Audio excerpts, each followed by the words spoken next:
Assalamu alaikum, family. This is Ryan X coming to you live. It's been a while. I know it's been about 3 weeks now. So my apologies for that, but my work schedule's been crazy. I've been mad busy. So it's not that I didn't want to come on here, it's that, my time and my schedule wouldn't permit me to. So my apologies for that. I'm glad to be back on here speaking to y'all. Hope that y'all have been well these last 3 weeks or month or however long it's been. Um, Hope that been having blessed days. Hope that your families have been okay, been doing well by the grace of Allah. And I'm thankful for being on here. And like I always say, tough times don't last, tough people do. Keep your hope, trust, and faith in Allah God, and He will see you through. For those who've been going through tough times during these 3 weeks a month since the last time I've been on here, always keep that in mind. So I'm glad to be on here, and I love y'all very much. So 50 Cent did a documentary on Diddy that came out a week and a half ago. I haven't watched it. I don't plan on watching it. I don't like watching these hit pieces. I'm not defending Diddy by any means. I'm not defending that dude. But um I don't need to see that.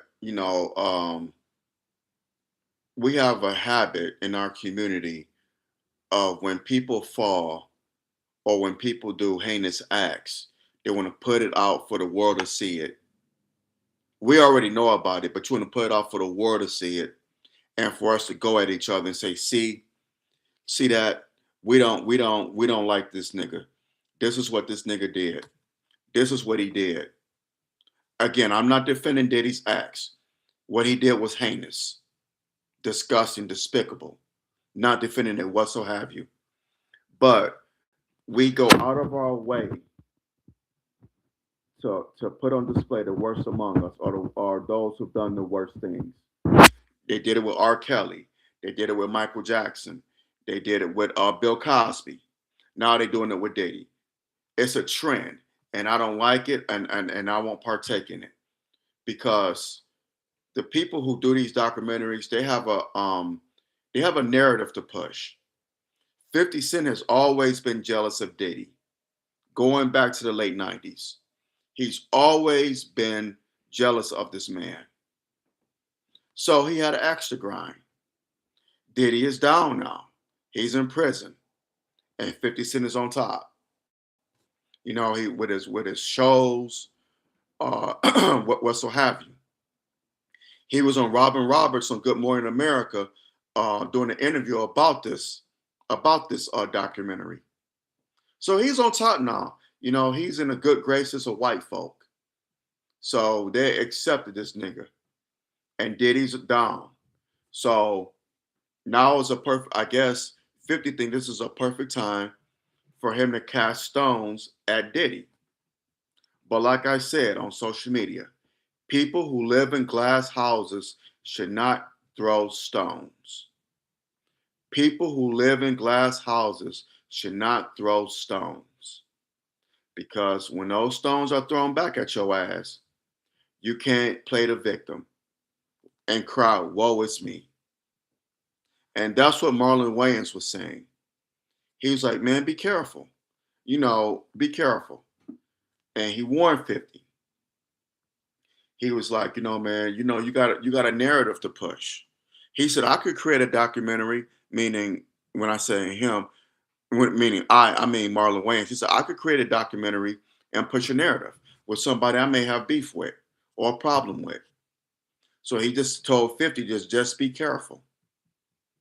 50 took it and shared a meme with Marlon Wayans in rainbow colored whatever it was, and said, and I had a picture of him dressed as one of the characters from White Chicks, and said, "This isn't AI. This is you, bro."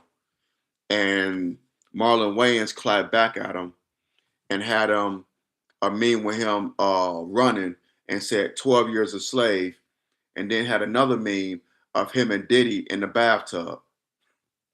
Let me tell you something, 50 Cent. Marlon Wayans is a comedian, and bro is funny, and he's silly. You're not going to win a battle with him going back and forth. trying to rank on him or cap on him or snap on him or whatever you play the dozens, whatever y'all call it. You're not gonna outdo him doing that. Bill Bellamy said it best. Comedians have rapid fire. They're on automatic. You will not outduel Marlon Wayans on snapping. Bro is silly, bro is funny, and he will destroy you and embarrass you 50. So you may as well go on somewhere, man. Just go on, so leave him alone. Leave him alone. Leave it alone. And the man was just offering his opinion. It wasn't a diss towards you. You took it that way because you were in your feelings. The man just offered his opinion. And I don't agree with Marlon Wayans on everything. There are more things I disagree with him on than agree with him on. But this I agree with him on. No, no, bro. You don't want those problems. So leave that man alone and keep it moving. You and your feelings. And Marlon was right. And again, he's a Wayans. They're comedians and they're funny and they're silly. And you're not going to outdo him on snapping. You're just not going to do it. Before I go any further, hit that thumbs up button, smash that thumbs up button down, hit the subscribe button so you get notifications whenever I do videos on here. So now I for a few years now, well, not for a few years, but for decades, I thought that Diddy had something to do with Pac's death in Las Vegas because Diddy was in cahoots with the South Side Crips. So this is why I thought he had something to do with Pac's death. But a good brother of mine pointed something out. He said, Diddy has something to do with the shooting in New York at the studio. That was all set up by Diddy. He said, but the shooting in Las Vegas, which ultimately took Tupac out, and may Allah be pleased with our brother Tupac Shakur. He said that was a whole different thing, and Diddy didn't have nothing to do with that. He said that was more internal with Death Row. And I saw something with Choke No Joke, who said that he spoke to Suge and Suge lied to him. He said that he was under the impression that Diddy had something to do with it too, but Suge lied. And we know Suge is not a credible person. I've said this for years. Suge is not a credible person. But the sad part about it is we never get the truth, the whole the cold hard evidence about Pac's murder. We'll never get it. And it's been next year it'll be 30 years. It's been almost 3 decades, and this man's death is still somewhat of a mystery. Even though we know we may know different things or suspect different things, but we'll never get the cold hard facts. We'll never get the cold hard facts. And what's sad about that is that Miss Afeni Shakur, the late Miss Afeni Shakur, may Allah be pleased with our sister, she never lived to see justice for her son's death. Never. She never lived to see her son murderers come to justice or receive justice for her son's death. And that's what's sad about all this. The same with Miss Valletta Wallace, who passed away in February. May Allah be pleased with our dear sister, Miss Valletta Wallace, Biggie's mother. She didn't live to see justice for her son's murder. And that's the most disheartening and sad thing about this. Biggie's children, they will never see, I hope they will, but I don't think so. They may never see justice for their father's murder. Pac's siblings, his biological father, his stepdad, they won't see justice for their sons and brothers' murder. It's just sad all around. And I think a lot of people gloss over that. They, want to, oh, we want to know who killed Tupac. But what we fail to realize, what some of us fail to realize, is that a lady lost her son, who's a lady who's no longer with us. Brother, Mr. Garland, he lost his son. His sons lost their brother. Stepdad lost his son, Pac's stepdad. Biggie's mother lost her son, and now she's deceased. His children lost their father, and those who were close to him lost a loved one. I think some of us tend to gloss over that. We so quick to see we want to know who solved this murder, so we could, yeah, nah, solved, nah, you, boom, boom, boom. I mean, that's fine and all, but that's not important. And I'm glad to see that Malcolm X's daughters know the truth about their father's murder. Even though it took damn near 60 years, we know more truth about Brother Malcolm's murder than we do Pac's murder. How crazy is that? I'm not putting Pac on the same level as Brother Malcolm. Well, you know what? I'm not even going to compare the two. They both were revolutionaries. So it's not Malcolm versus Pac. But the simple fact of the matter is, we have more truth about Brother Malcolm's murder now than we do about Pac's murder. And it's sad. It's just sad. Now, I thought Diddy did have something to do with it because of the South Side, his connection with the South Side Crips, who were also infiltrated into the LAPD. Keefy D. All these characters. It's just crazy. So I thought it was a lot of moving parts, including Diddy. But I may have been wrong. Suge is not innocent. Suge played a role in it. And a good brother of mine pointed out that night in Vegas with Orlando Anderson, where a guy whispered on, it wasn't Orlando Anderson, but some brother whispered in Pac's ear, and Pac made a beeline and punched Orlando Anderson, and all of Death Row, including Suge, ran over there and stomped the shit out this dude. This is in Las Vegas at the casino. Over a damn chain. Over a goddamn chain. And if Pac had been arrested that night, he would have spent the rest of his life in jail because he would have violated his parole. And then fast forward to an hour later, they driving down the strip and gunfire rang out. Suge is grazed in the head. Pac is hit in the chest. A week later, Pac is gone. Crazy. Just crazy work. Just crazy. And it's unfortunate because we lost a good brother at the age of 25 years young. He was a kid, a young man. 25, gone. And for what? Over bullshit.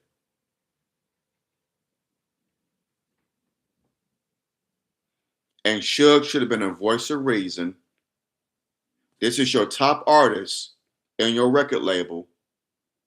You're risking this man going to prison forever for at least 25 years. You're risking this young man going to prison. You couldn't be the voice of reason and say, nah, Pac, this is not your fight, man. No, I can't let you get involved in this. This is some bullshit. Fall back. You're too valuable to your family. And hell to you, Suge. You're too valuable, most importantly to your family. No, brother, no. Fall back. We got this. And if y'all want to beat the hell out of Orlando Anderson, then that's y'all prerogative. But cooler heads should have prevailed. And look what happened on that fateful night. And we still don't know the hard cold facts. Not really. There's speculation. It could be true.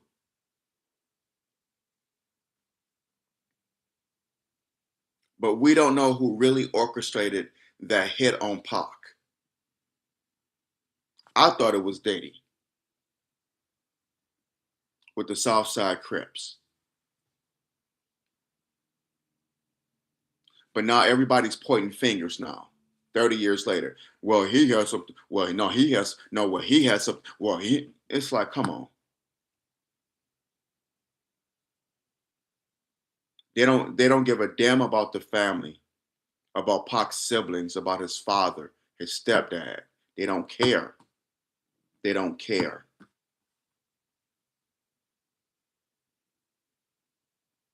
But Allah is the greatest of knowers and the greatest of planners. And I hope the truth does come out. I hope some way, somehow, that Mr. Garland, Pac's siblings get some sort of closure. I hope Biggie's children get some sort of closure, his surviving loved ones.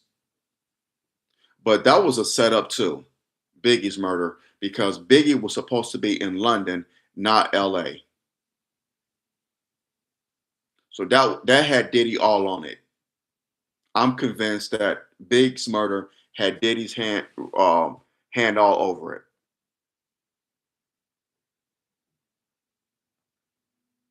But a brother, somebody on my I'm friends with on Facebook brought up an excellent point. Um, there would be no Diddy without Clive Davis. That's right, Clive the Jive Davis, that devil. Same with Jimmy Iovine, who Dre is in bed with. Dr. Dre is in bed with him. You may as well say they're lovers.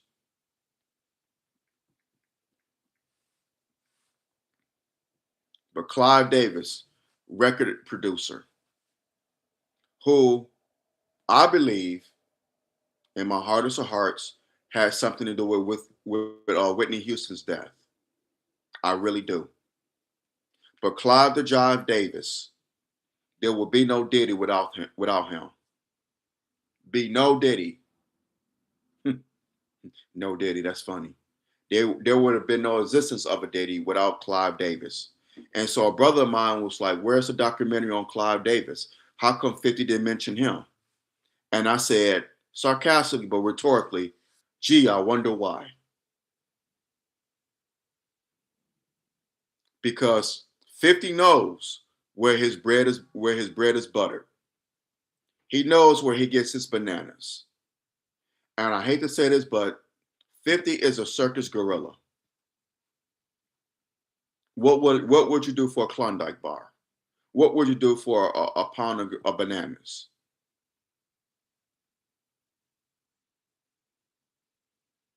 And it's a payday for 50 because a lot of people are watching this documentary. So it's a payday for him.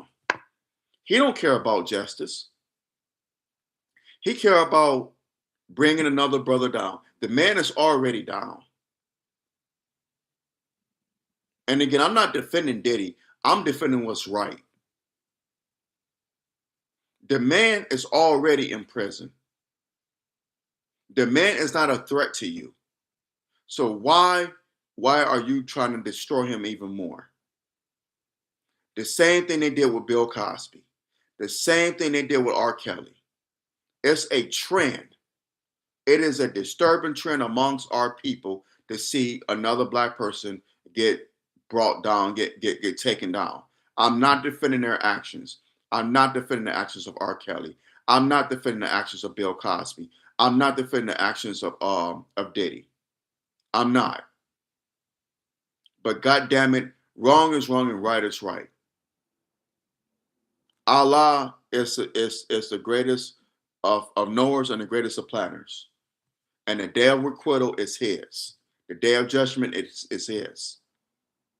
He don't need your help to bring him down. What is the purpose of it? What is the purpose of the documentary regarding Diddy? A lot of the stuff we already have known. What is the purpose of it? To just sit up here and oh girl, Shane, he is bad. Okay, he's in prison. We know what he did. But he's not in prison for what happened with Shine or that shooting at the club in Times Square and back in 99 or in New York in 99 or with the Biggie murder or with the Pac shooting back in 94. That's not why he's in prison.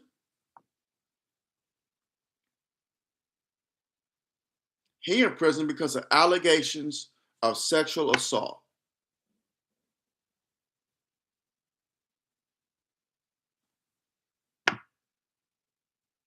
So there you have it. I don't know. And again, I'm not defending this man, but right is right and wrong is wrong. We love to pile on. Like, what is the purpose of doing this? What is the purpose? What is the point? What is the point? What is the point of the Bill Cosby documentary? What is the point of R. Kelly? When they piled on Michael Jackson after the man had died. They did a documentary on Michael Jackson. Y'all remember that? That documentary they did, I think 10 years ago about Michael Jackson with them two white boys. They said Michael Jackson sexually assaulted them. The man had been gone 7 years, 6 years. And y'all do a documentary besmirching his character? Just disgusting. Utterly disgusting. But negativity sells. It does. Black negativity sells. When it comes to us piling on our people, it's must see TV. Get your popcorn ready. Get comfortable. And enjoy the shit show. And that's all it is. But we gravitate toward it. I wonder why there's not a documentary on surviving Donald Trump, surviving Bill Clinton, surviving Joe Biden. These devils. Why isn't a documentary about these men? Again, I'm not defending Diddy. I'm not defending R. Kelly or what Bill Cosby did. I'm not. But I'm saying, why don't we go after these white men who are or surviving Hugh Hefner?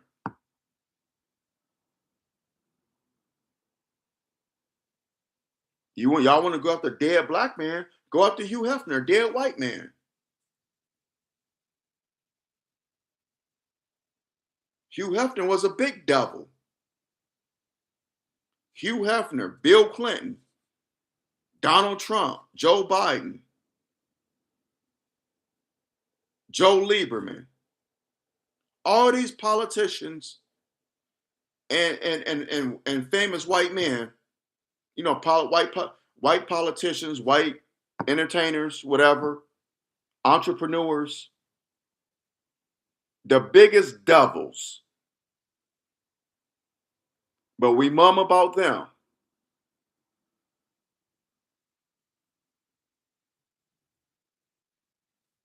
I just hate to see us pile on to other to on brothers who have fallen. And like the most honor and like excuse me, like the Honorable Minister Louis Farrakhan has told us, when men fall, learn. Don't laugh, learn. Because when you laugh, you opening up a chance for your downfall. Don't laugh, learn. Learn. 50 Cent, you need to watch that lecture by the Honorable Minister Louis Farrakhan. When men fall, learn. Don't laugh, learn. Whether it be black or white. And I'm not saying laugh at the downfall of a white man, but bring it to fruition. Tell the story. Do the documentary. Y'all love doing documentaries on a black man. Don't have no problem with it. Michael Jackson, Bill Cosby, R. Kelly, now Diddy. And 50, you better be careful because pretty soon, and it wouldn't surprise me, they may be doing a documentary on you. So, brother, be careful. Be very careful. It's just crazy. But like I said, I'm not gonna watch this documentary for what? What reason? It serves me no purpose. I don't like these trashy documentaries. That's all it is. It's trash. They're shit shows, and it gets people talking, and it's a distraction. Like my minister said out here, it's a distraction. They want to keep you distracted from what's going on. They want to keep you distracted from what Trump is doing down in Venezuela, from what he's doing in Nigeria, what he's trying to do in Nigeria.